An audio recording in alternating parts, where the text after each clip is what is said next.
All right. Philip here from Toon Tactics TV, giving you my match reaction to yesterday's Champions League game between PSG and Newcastle United.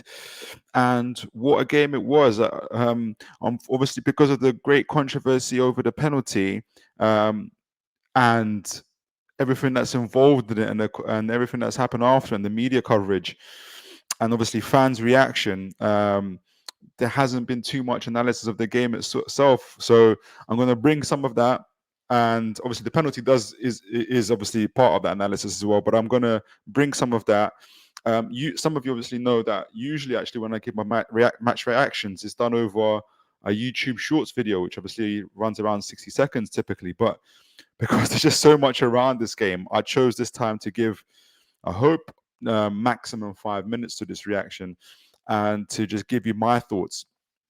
And so, first of all, I think Newcastle, especially in the first half, played really, really, really, really well. Eddie Howe obviously clearly knew that his team was already tired and fatigued, and obviously severely limited with its in terms of squad rotation and players that were available to him. And again, Newcastle showed that, despite what people think, we're not just a high pressing team that recklessly high presses at any time and does it without thought or intention or knowledge. Newcastle press when they want to press. They sit back when they want to sit back. They have moments where that's triggered, and it's systematic, and that's what they did against PSG in that game. There are times when they would hold back. I think. Especially on the left side of Kylian Mbappe, Lewis Miley, Kieran Trippier, uh, Gordon were all there, and they made a really good effort in terms of keeping Kylian Mbappe relatively quiet. And on the other side, obviously, Livramento did incredibly well. I really like the balance that we have between Livramento on one side and Kieran Trippier on the other side. Obviously, Kieran Trippier being the pass master, and in terms of our attack, and just a veteran classic right back in terms of his defending, and Livramento being the galloping, uh, uh, uh, running at defenders fullback that he is, and he was absolutely quality, but and also really good at defending. And even when um, Usman Dembele and Hakimi had at times gone past him, or teamed up really, really well on that side, he didn't panic. He was also supported really, really well by Gordon and Shaw, who would come in as that final kind of reassurance in the back. Shaw had an excellent game as well. I thought it was a really, really good game. And then when we decided to really, really press and put it on them, that's partly when obviously part of the reason why I think we really forced them back, and we got the goal as well, which was really, really well taken. Obviously, Livramento galloping forward and getting the PSG defense to panic a bit, which then the ball bounced off to was passed off to Almiron, who took the shot. Goalkeeper should have done better, but Isak, if you see him just before Almiron takes that shot, just as he pulls back, Isak makes a run towards the goal, waiting for that rebound. Really showing classic striker's instincts, and I thought was really excellent and deserved that goal. Obviously, from that time, PSG were on top, and stats will show that they had. I'm looking at the stats now in terms of shots on target. I'm not shots on target. They had 31 shots. 7 of them were on target. We had 5 shots and 2 on target. So they really done well. They had to. They were up against it, and obviously our defense held well. Pope, incredible saves that he made as well, keeping us in the game. But we defended also very, very staunchly, and yeah, it was unfortunate. Obviously the game was about to. We got 8 minutes injury time. People are still figuring out where the 8 minutes came from. And then in the fourth minute of that time, we got the controversial penalty decision. Now, I'm in agreement with Eddie Howe, and I've got the BBC comments up here. I'll scroll down quickly then before coming up. Uh, Eddie says, I thought the referee was having a good game until this moment. He had been strong, and I agree. Over the Miley decision, again when the ball bounced off him and into his hand, which is, why don't you just give that? But obviously he didn't. PSG players surrounded him. He yellow carded them. Over the situation of Gordon as well, the penalty decision over that, obviously, which wasn't given, and rightly so, wasn't given. Referee didn't even was right there, didn't even pay a second attention. PSG players try to surround him, try to intimidate him. He was having none of it and gave a yellow card again. I think it was to either to Lee or I can't remember. I think it was to Lee. Gave the yellow cards out, and up to that point, thinking this is showing he's showing why he's a good referee. But then the penalty incident happened.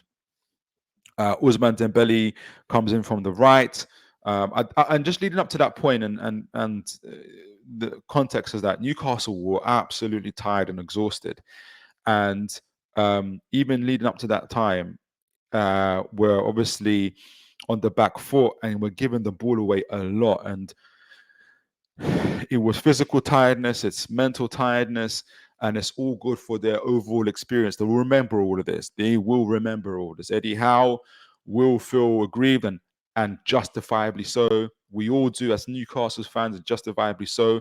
But in terms of going forward and learning from this experience is what to do and how to handle these situations. These situations, no matter how painful, no matter how hard, are also a blessing in disguise. We were exhausted, we were on our knees, and we were given the ball straight back to PSG straight away. And we need to think about more about what to do in those situations and how to do it.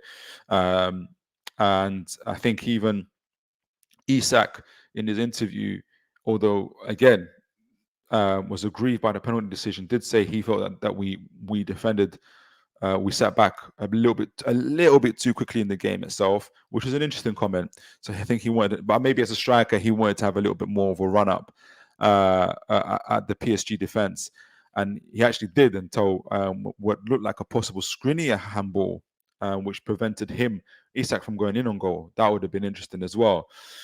So yeah, up until that point, the referee was having a good game. Again, the incident happened. Referee waved it off. He didn't initially waved it off. He didn't see it as anything, and then was called back by VAR. Now, for I don't know who what channel people from what channel people were watching it on. I was obviously watching it on TNT. When the referee approached the screen, he was there for a while, so I didn't see straight away what other angles he saw. You guys maybe share in the comments, but when I eventually got to see the angles he saw, the angle I saw, it looked to me that the VAR deliberately, obviously, they did slow down the penalty, the incident to that one bit where the ball struck Livramento's elbow. You still see it coming off his belly or his chest and hitting up into his elbow. But the angle of it obviously slowed down the pace, because obviously everything's happening really quickly, and that's where I go back to here how FIFA, how UEFA have what constitutes a handball. It's in close proximity. First of all, it comes at Livramento at pace. It hits off his body and then it hits his elbow. And obviously, we know from the word that's going around, and obviously we've seen what actually UEFA had recommended for referees was to when the ball hits the body first, when the ball hits the body first and then hits the hand, that essentially the referees should not give it as a foul, as a penalty. Obviously, that wasn't taken up, unfortunately. And so, but even regardless of that, as you can see from what is the current decision, rules are, obviously deliberate action by the player, which there obviously was none. The proximity of the player of the ball and the speed that hits them is, um, Livramento and Usman Dembele, are really close to each other. The ball comes at him at speed, and there is no intention from Livramento to stop the ball with his hand at all. And obviously, if the ball is in an unnatural position, he's running. He's literally running. The game's happening at absolute speed. It's literally running. And so I was very, very disappointed. We all were very, very disappointed that when referee turned around and overruled his own initial decision and gave it as a penalty. And obviously, subsequently to that, we all know that the gentleman at the VAR has been stood down for the next game, um, uh, and which gives you an indicator of what his supervisors think. So Thomas, excuse me, I might butcher the name. Thomas Kowicki was supposed to be VAR of Real Madrid versus RB Salzburg. Here, and obviously, this is BBC News in the Champions League on Wednesday evening, but has been replaced by Marco Fritz of Germany. So, which is an indicator of what UEFA think about that decision. And so, it was absolutely, obviously, unfortunate. I think Eddie Howe handled himself with absolute class in the interviews after that. He's literally, could just come off after been interviewed by Sky, by interviewers, and he just handles him with class. He wasn't, bringing down the entire referee fraternity. Obviously, he respectfully, obviously, said that he thought the decision was the wrong one, but we also move on. And in terms of how we move on as well is also important. And I think Eddie Howe should absolute class. It doesn't mean that, and the fans are doing this as well in terms of us Newcastle fans, what I can see on Twitter as well. Yes, a lot of them are saying, yes, this is a crazy decision, a controversial, deeply painful decision because it was so wrong, but we move on. And it's not to say that we don't want anything done about it. It's not to say that we don't want VAR to change, to improve, and to stop or even implement the recommendations that they made before. Absolutely. But we are also, this is it. This is part of being in the elite, unfortunately. And in terms of, you get decisions like that and you can't let it hang over your head. Man United is next. And despite what people think, in my view, Man United, obviously maybe the performance haven't always been great, but at the end of the day, they're sixth for a reason. They are winning games, and they've won more games than a lot of the top six, actually. And we've got to focus on that game, and I believe that we will.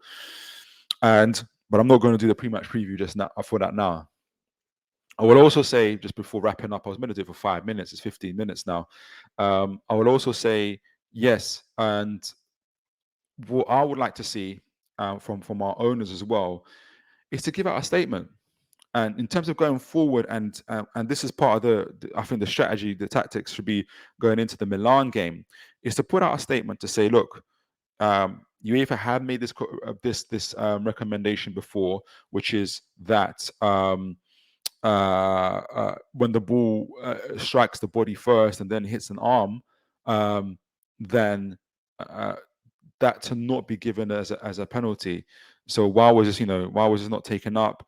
And also, part of your rules are, obviously, players have been in close proximity, the speed of the ball. Why was that not taken into account?